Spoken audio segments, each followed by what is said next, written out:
patients with anorexia nervosa have an abnormal perception of their body shape or weight, so they may think that their weight is perfectly normal or is even excessive. They have no real understanding of the possible negative consequences of their behavior and the possible complications. Prognosis in anorexia nervosa is not very good. For instance, 10% of patients that require treatment in hospital may die either because they commit suicide or they die because of starvation or electrolytic imbalance.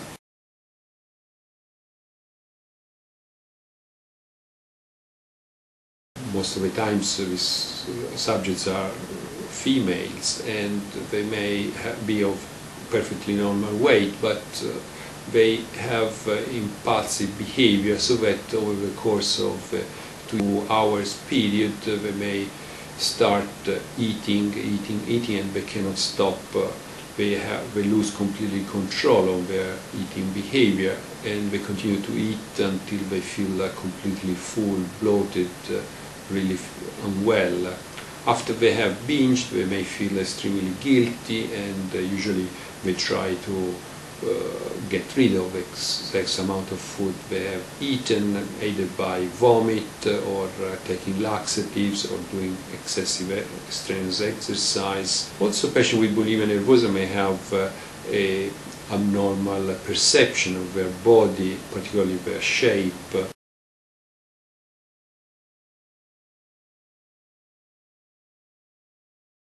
Although bulimia nervosa can be a very serious condition, and patients with bulimia nervosa may suffer very serious electrolytic imbalance, but in general, overall, usually the prognosis of bulimia nervosa is better than anorexia nervosa, and anorexia nervosa actually more frequently can end up in a tragedy, like suicide or death by starvation or any of the medical complications of starvation.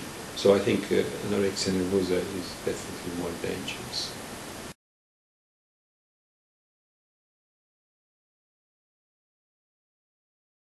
We don't know for sure. Probably there are cultural factors that are predominant in the determination of these disorders. However, other authors have considered also biological factors. The main treatments are either psychological or biological ones. Psychological treatments usually involve talking with the patient, and usually they follow certain principles that relate to cognitive behavioral therapy. A main focus of psychological interventions is to try to change the perception of a person about their body image.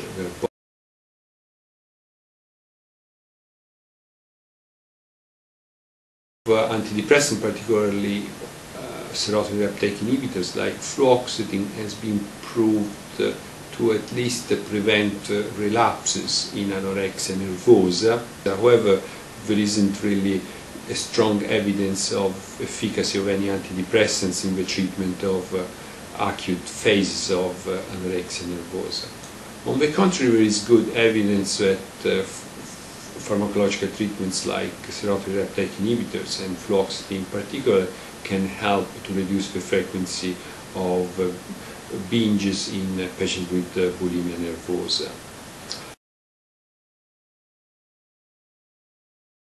Yes, many patients with anorexia nervosa suffer from depression or anxiety, but usually anxiety and depression doesn't really increase this propensity to excessive control on body image and shape.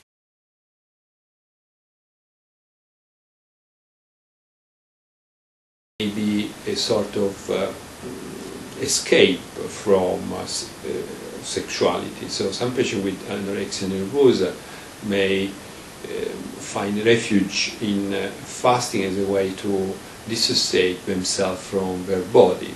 And this some way there will be some similarities with fasting as a religious phenomenon, as part of intense meditation or mystical approach, because some women, particularly those that I've actually had some cases of patients that developed anorexia nervosa after sexual traumatic experiences, after having suffered sexual abuse. Perhaps in these women one could speculate that their repulsion toward their physical body turned them into an extreme escape from the bodies perceived as a mature woman, and trying to escape into a state of more ethereal body without the physical attributes of a mature woman. So it's sort of an escape from their sexuality. And in fact, one of the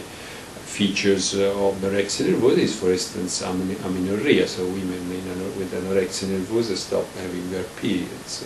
In this way, so they succeed in stopping being mature women.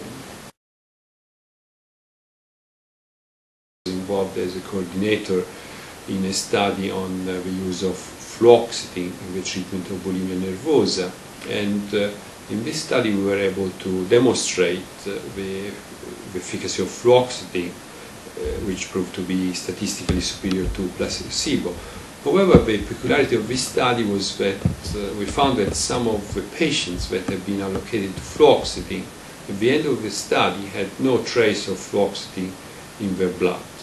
And obviously this could only explain with the fact that the patient had told the doctor that they were taking the medication they were supposed to take, but in reality they had not been taking it at all. And poor compliance is really a big problem in the treatment of eating disorder, because many patients have really no insight, no understanding that they are suffering from a medical condition which requires treatment.